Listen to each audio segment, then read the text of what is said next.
Bonsoir à tous et bienvenue sur La Voix de Dieu, votre chaîne dédiée à l'exhortation, à l'exploration des récits bibliques et des traditions chrétiennes. Aujourd'hui, nous plongeons dans un sujet à la fois fascinant et poignant. La mort des apôtres et des premiers disciples de Jésus-Christ. Ces hommes qui ont marché aux côtés du Christ ont payé le prix ultime pour leur foi. Leurs histoires ne sont pas seulement des récits de martyrs, mais des témoignages puissants de courage, de dévotion et d'amour pour la vérité. D'où viennent ces récits? Les informations que nous partageons aujourd'hui proviennent de plusieurs sources. La Bible, bien sûr, qui mentionne explicitement la mort de certains apôtres, comme Jacques le Majeur, Actes 12:2, et Judas Iscariote, Matthieu 27:5. Les traditions ecclésiastiques, transmises par les pères de l'Église comme Eusèbe de Césarée, Origène et d'autres historiens anciens. Les textes apocryphes, comme les actes de Pierre, les actes de Paul et les actes de Thomas, qui décrivent en détail les missions et les martyrs des apôtres. Ces récits, bien que parfois légendaires, ont façonné la mémoire collective de l'Église et continuent d'inspirer des millions de croyants à travers le monde. Pourquoi est-il important de connaître ces histoires? Pour les chrétiens, ces récits ne sont pas de simples anecdotes historiques. Ils nous rappellent que la foi en Christ a un coût et que les premiers témoins ont donné leur vie pour répandre l'Évangile. Leur courage nous interpelle. Sommes-nous prêts à vivre et à mourir pour notre foi? Leur exemple nous encourage à rester fermes, même dans l'adversité. Dans les prochaines minutes, nous allons explorer les détails saisissants de la mort de chaque apôtre et disciple. De Pierre, crucifié la tête en bas, à Thomas, transpercé par une lance en Inde, en passant par Paul, décapité à Rome, chaque histoire est un rappel poignant de la puissance de la foi. Nous verrons également comment ces récits ont influencé l'histoire de l'Église et comment ils peuvent encore nous inspirer aujourd'hui. Alors installez-vous confortablement, prenez une tasse de café ou de thé et laissez-vous transporter dans ces récits captivants. N'oubliez pas de vous abonner sur La Voix de Dieu et d'activer la cloche de notification pour ne manquer aucune de nos vidéos. Likez et partagez cette vidéo si vous pensez qu'elle peut inspirer d'autres personnes.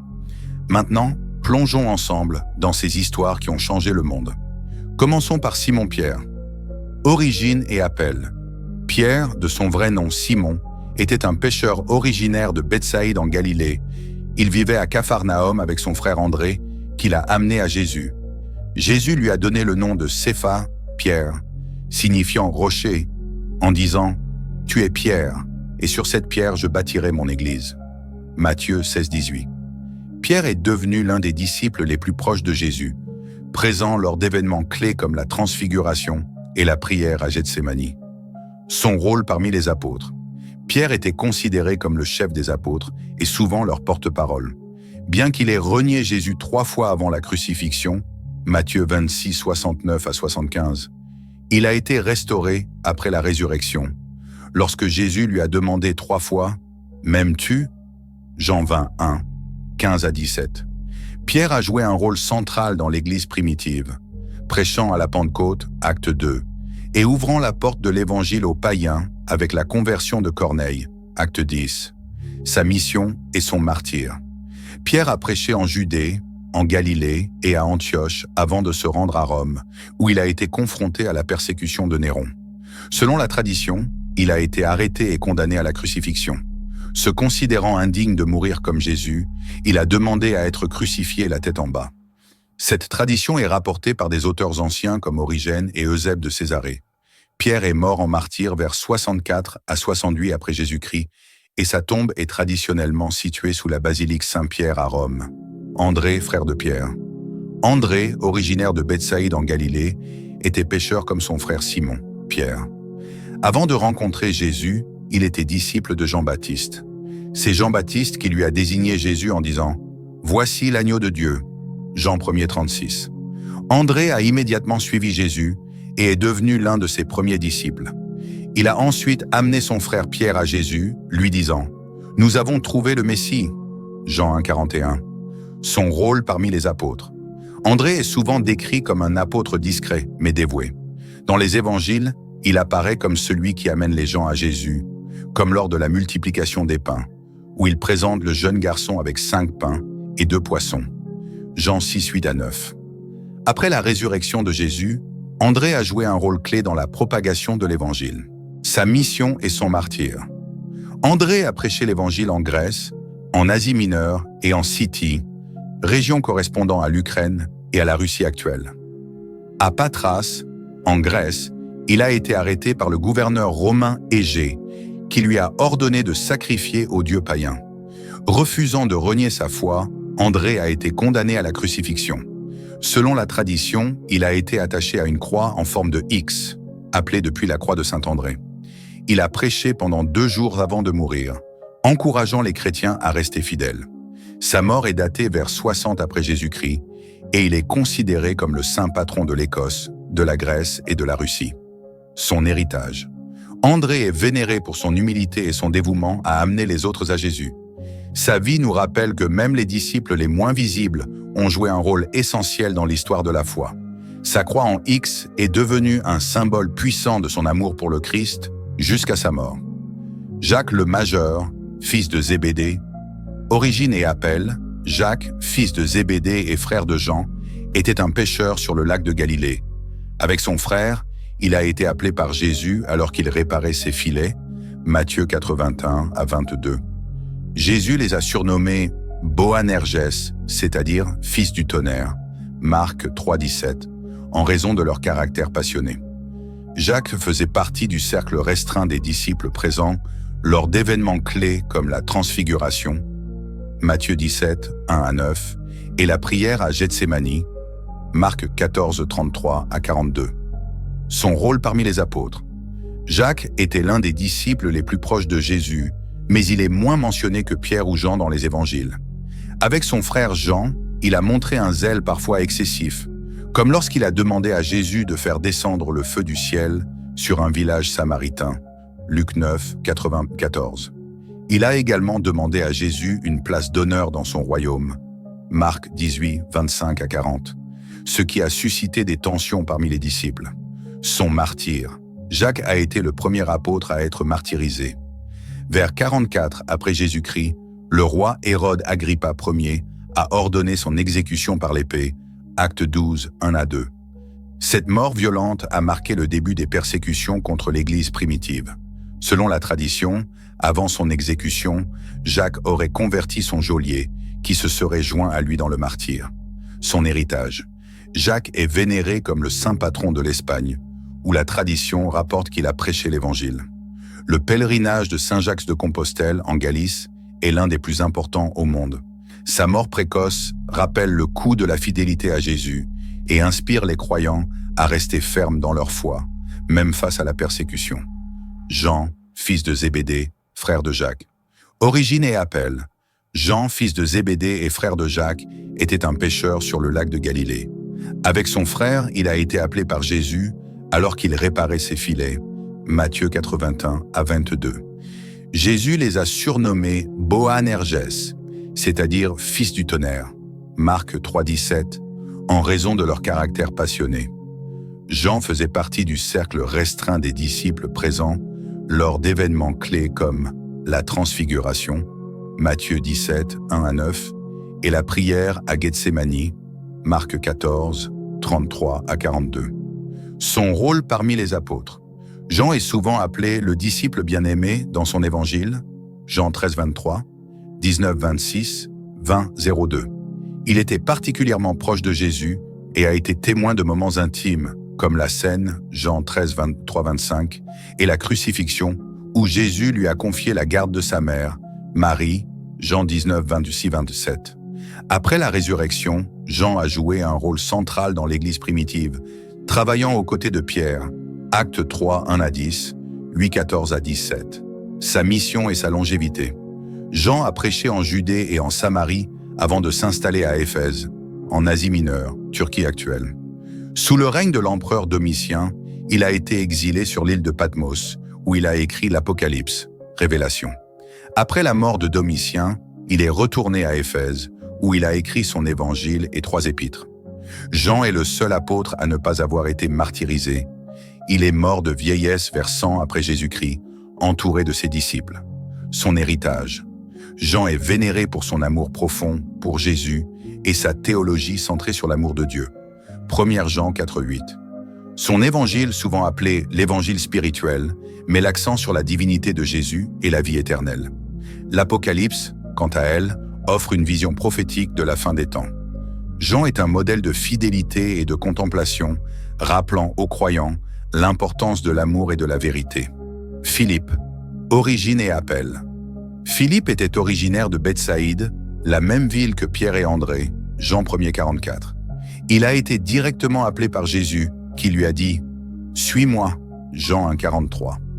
Philippe a immédiatement répondu à l'appel et a ensuite amené Nathanaël, Barthélemy, à Jésus en lui disant « Nous avons trouvé celui de qui Moïse a écrit dans la loi et dont les prophètes ont parlé. » Jean 1er 45.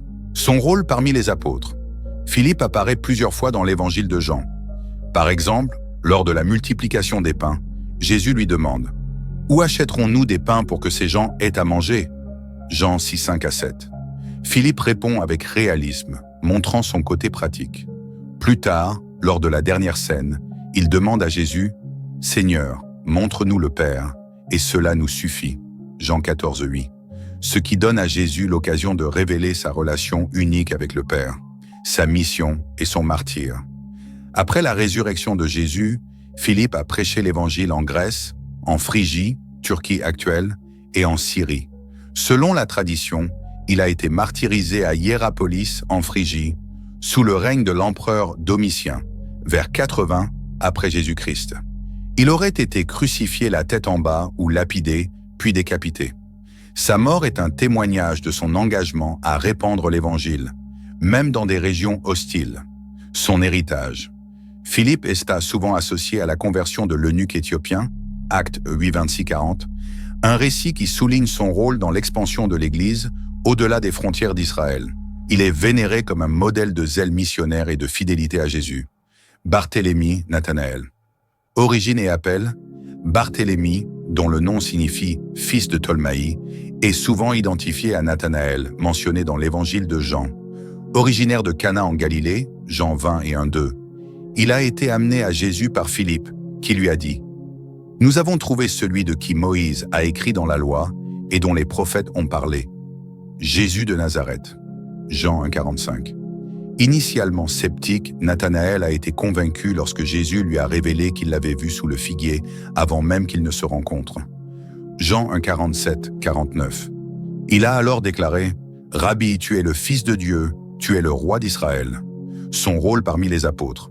Barthélemy est moins mentionné dans les évangiles que d'autres apôtres, mais il est présent lors de moments clés, comme la pêche miraculeuse après la résurrection de Jésus, Jean 20 et 1-2. Il est souvent associé à Philippe, avec qui il aurait partagé sa mission et son martyre. Après la résurrection de Jésus, Barthélemy a prêché l'évangile en Inde, en Arménie et en Mésopotamie. Selon la tradition, il a été martyrisé en Arménie sur ordre du roi Astiage, qui lui a ordonné de renier sa foi. Refusant, Barthélemy a été écorché vif, puis décapité. Cette mort atroce est souvent représentée dans l'art chrétien, où il est montré tenant sa peau, symbole de son martyre. Sa mort est datée vers 70 après Jésus-Christ. Son héritage. Barthélemy est vénéré comme un modèle de courage et de fidélité à Jésus, même face à une mort horrible. Il est considéré comme le saint patron des tanneurs et des relieurs, en référence à son martyre. Son témoignage en Arménie a contribué à l'établissement de l'une des premières communautés chrétiennes dans cette région. Thomas. Origine et appel, Thomas, également appelé Didyme, ce qui signifie « jumeau » en grec, est mentionné dans les évangiles comme l'un des 12 apôtres. Bien que son origine exacte ne soit pas précisée, il est probable qu'il venait de Galilée, comme les autres disciples. Thomas apparaît surtout dans l'évangile de Jean, où il exprime son caractère pragmatique et parfois sceptique. Son rôle parmi les apôtres. Thomas est surtout connu pour son doute après la résurrection de Jésus. Lorsque les autres disciples lui ont annoncé qu'ils avaient vu le Seigneur ressuscité, il a répondu « Si je ne vois pas dans ses mains la marque des clous, si je ne mets pas mon doigt à la place des clous, et si je ne mets pas ma main dans son côté, je ne croirai pas. » Jean 20, 25. 8 jours plus tard, Jésus est apparu à Thomas et lui a dit « Avance ton doigt ici et vois mes mains. Avance ta main et mets-la dans mon côté, et ne sois pas incrédule, mais crois. » Jean 20, 27. Thomas a alors répondu avec une foi profonde. Mon Seigneur et mon Dieu, Jean 20, 28. Sa mission et son martyr. Après la résurrection de Jésus, Thomas a prêché l'Évangile en Inde, où il a fondé des communautés chrétiennes. Selon la tradition, il a été martyrisé à Mylapore, près de Chennai, en Inde, vers 72 après Jésus-Christ. Il aurait été transpercé par une lance sur ordre d'un prêtre local après avoir converti de nombreuses personnes.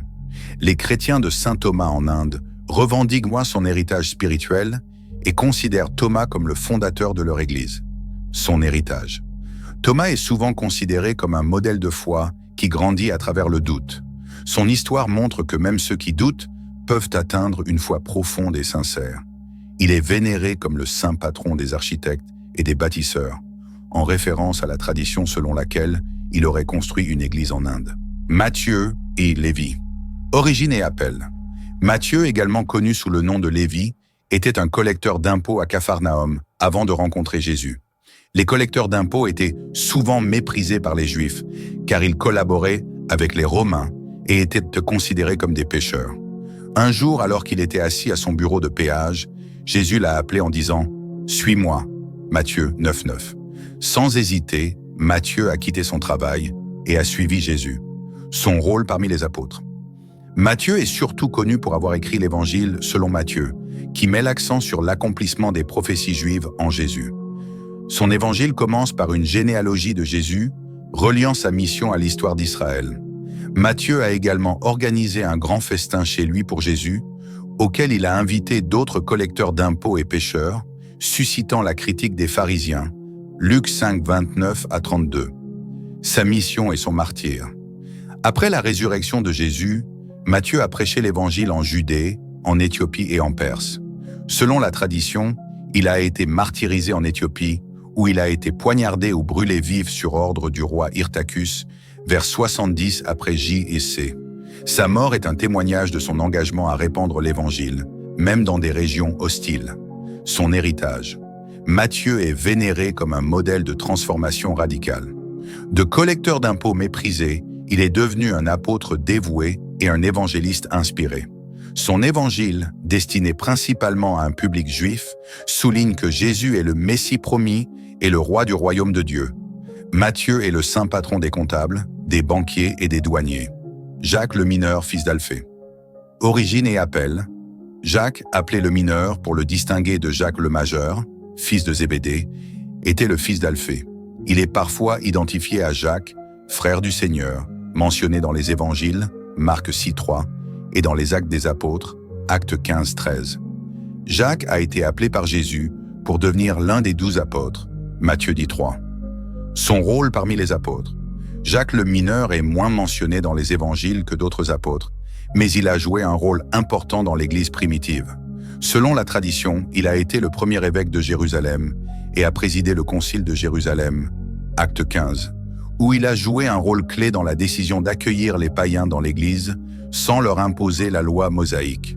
Sa mission et son martyr. Jacques a prêché l'Évangile à Jérusalem et dans les régions environnantes. Selon l'historien Flavius Joseph, il a été lapidé puis battu à mort par les pharisiens vers 62 après Jésus-Christ, sur ordre du grand prêtre Anan. Une autre tradition rapporte qu'il a été précipité du haut du temple de Jérusalem, puis lapidé. Sa mort est un témoignage de son engagement à défendre la foi chrétienne, même face à une opposition violente. Son héritage. Jacques le mineur est vénéré comme un modèle de piété et de leadership dans l'Église primitive. Sa lettre, l'Épître de Jacques, fait partie du Nouveau Testament et met l'accent sur la mise en pratique de la foi et sur l'importance des œuvres. Il est souvent représenté avec une massue, l'instrument de son martyr. Jude Thaddée. Origine et appel. Jude, également appelé Thaddée, dans les évangiles de Matthieu, 10.3, et de Marc, 3.18, était l'un des 12 apôtres. Il est parfois identifié comme le frère de Jacques le mineur et comme l'auteur de l'épître de Jude dans le Nouveau Testament. Son nom signifie « louange » ou « célébration ». Il a été appelé par Jésus pour devenir l'un de ses disciples. Son rôle parmi les apôtres. Jude est surtout connu pour une question qu'il a posée à Jésus lors de la dernière scène. « Seigneur, pourquoi te révèles-tu à nous, et non pas au monde. Jean 14:22. Jésus lui a répondu en parlant de l'amour et de l'obéissance à ses commandements. Jude est également mentionné dans les listes des apôtres. Luc 6:16, Actes 1:13. Sa mission et son martyre. Après la résurrection de Jésus, Jude a prêché l'évangile en Judée, en Samarie, en Mésopotamie et en Perse. Selon la tradition, il a été martyrisé avec Simon le Zélote.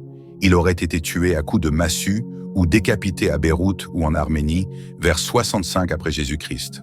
Sa mort est un témoignage de son engagement à répandre l'évangile, même dans des régions hostiles. Son héritage. Jude est souvent invoqué comme le saint patron des causes désespérées, en raison de la prière qui lui est adressée dans les moments de grande détresse. Son épître, courte mais puissante, met en garde contre les faux enseignants et encourage les croyants à rester fidèles à la foi. Il est souvent représenté avec une massue ou une hache, symbole de son martyre. Simon le Zélote. Origine et appel Simon, appelé le Zélote dans les évangiles de Luc 6:15 et des Actes 1:13, était probablement membre du mouvement zélote avant de suivre Jésus. Les zélotes étaient des nationalistes juifs qui s'opposaient à l'occupation romaine par la violence. Simon a été appelé par Jésus pour devenir l'un des 12 apôtres, marquant une transformation radicale de son engagement politique à une mission spirituelle. Son rôle parmi les apôtres. Simon est moins mentionné dans les évangiles que d'autres apôtres, mais sa présence parmi les 12 montre que Jésus appelait des personnes de tous horizons, y compris ceux qui avaient des antécédents radicaux. Simon a probablement apporté une perspective unique sur la résistance et la fidélité à Dieu, bien que son rôle spécifique ne soit pas détaillé dans les Écritures. Sa mission et son martyre. Après la résurrection de Jésus, Simon a prêché l'Évangile en Mésopotamie, en Perse et en Égypte. Selon la tradition, il a été martyrisé avec Jude, Thaddée. Il aurait été scié en deux ou crucifié en Perse vers 65 après Jésus-Christ. Sa mort est un témoignage de son engagement à répandre l'Évangile, même dans des régions hostiles. Son héritage. Simon est vénéré comme un modèle de transformation radicale, passant de la violence politique à la paix et à l'amour prêché par Jésus. Il est souvent représenté avec une scie, symbole de son martyre, et est considéré comme le saint patron des tanneurs et des travailleurs du cuir. Matthias, remplaçant de Judas Iscariote. Origine et appel. Matthias était l'un des disciples qui avait suivi Jésus depuis le début de son ministère, bien qu'il ne fasse pas partie des 12 apôtres originaux. Après la trahison et la mort de Judas Iscariote, les 11 apôtres restants ont décidé de choisir un remplaçant pour compléter leur nombre. Matthias a été choisi par tirage au sort parmi 2 candidats, Joseph Barsabas et lui-même, après que les apôtres ont prié pour que Dieu guide leurs décisions, Actes 1:23 à 26. Son rôle parmi les apôtres. Matthias a été choisi pour être un témoin de la résurrection de Jésus, tout comme les autres apôtres. Bien qu'il ne soit pas mentionné ailleurs dans le Nouveau Testament, sa sélection montre l'importance de maintenir le nombre symbolique des 12 apôtres, représentant les 12 tribus d'Israël. Sa mission et son martyre. Après avoir été choisi, Matthias a prêché l'Évangile en Judée, en Colchide, actuelle Géorgie, et en Éthiopie. Selon la tradition, il a été lapidé puis décapité à Jérusalem ou en Colchide, vers 80 après Jésus-Christ. Sa mort est un témoignage de son engagement à répandre l'Évangile, même face à la persécution. Son héritage. Matthias est vénéré comme un modèle de fidélité et de persévérance. Bien qu'il ait été choisi tardivement, il a pleinement assumé son rôle d'apôtre et a donné sa vie pour la foi. Il est souvent représenté avec une hache ou une lance, symbole de son martyre.